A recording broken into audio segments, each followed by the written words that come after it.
Hey, welcome back. It's time for us now to change our conversation. We're going to be talking discrimination in a different way, talking about discrimination against little people. And I have here with me two people who should know quite a bit about that. It's Victor Nwagu, a TV personality and on-air personality. Thanks for being here today. Thank you very much. And of course, Nnamdi Ananaba, actor. Yes. Any other thing apart from actor? Actor, host, Okay. Interviewer, just exploring my options. Okay, so I'll do the interviews for today. So let's. So starting with how I introduced you now, is little people the politically correct term to use? Generally, yes. Yeah. Little people, yeah, generally. So is dwarf also a wrong term to use? Dwarf is also not a wrong term to use. Basically, I think the appropriate English word is dwarf. Yes. Yes. And but at some point, a particular set of little people now probably saw. Now they actually needed an appropriate fitting, a word that will probably suit the character, that will suit the nature, rather than settling for dwarf. Yeah. Which to some individuals still look diminishing. They now had to coin and come up with little people. Yeah. So which of course is generally used now. Okay. But still, that still does not take away the fact that dwarf or dwarfism could still play out. Yeah. Do you find any of them offensive? Really, I don't think I would personally. I don't find it offensive because I'm proud of how I look, truly, and I've had a large share of love and compassion from family, friends. So I don't really see that stigmatization as being a dwarf. Yes, it comes on here and there. People will look at me and say, but if it's children per se, kids will say, look at that small person, So what I do in terms of breaking that aspect of fear is that if I see a child, I say, mommy, daddy, look at this small person. I go to that child. And I go and introduce myself. I say, hello, my name is Nnamdi Ananaba. How are you? What's your name?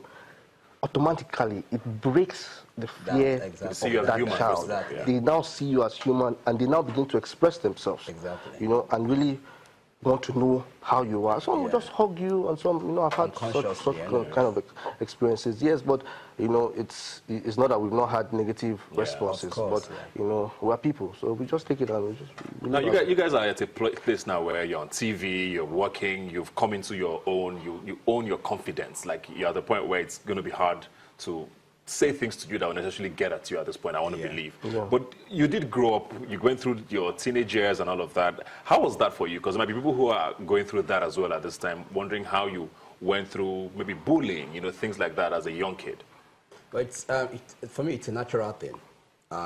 We should probably look at it from this angle. We live in a society that's basically dominated by average height individuals. And the moment a little person steps into it, he becomes very conspicuous. Yeah. And also considering the fact that we have this in the society we belong to, there's this ideology we tend to have, stirred up by our cultural values, our traditional values. So all these things are attached to individuals with some special kind of look, with emphasis to us this time around. And because of the same cultural values, they actually tend to take it beyond just beyond just trying to find out if these individuals are just normal human beings. They sometimes take it away from there. For me, this is what it is. I had my own share of discrimination, no doubt. I had my own share of this while growing up.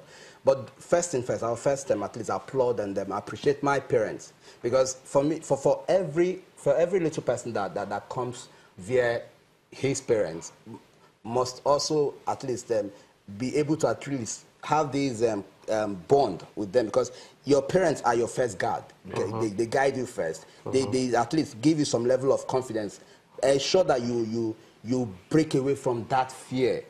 They help you ensure that you break away from that fear, and also prepare you ahead when you're ready to step into the real world.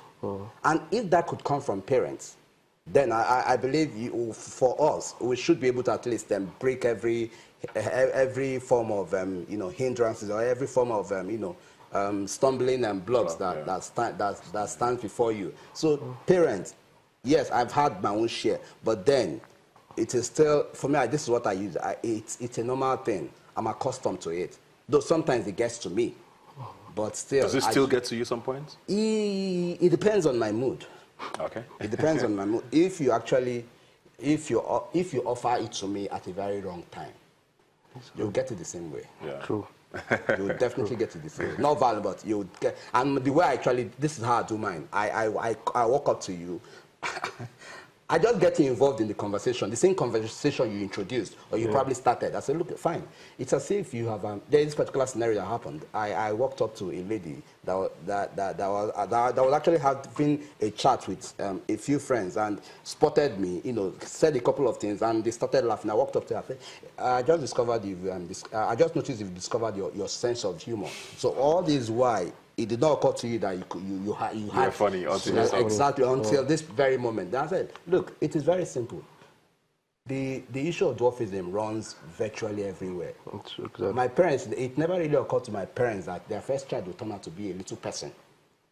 And and sincerely, this was like, it could be your turn tomorrow. It is not as if it is a cause, because I wouldn't want people to start saying it that way. Yeah. Because if my own parents at an average height could give birth to me, and virtually, if we also look at the statistics rating, if 35% of dwarf cases we have in the world are product of average height individuals, are a product of average height parents, then it could be anybody. Nobody's special. So that was just like what I just told her, and at that point she apologized. And I said, it is not about me. I understand I understand your background. I understand the fact that, look, with the society we live in, but still try and learn from it.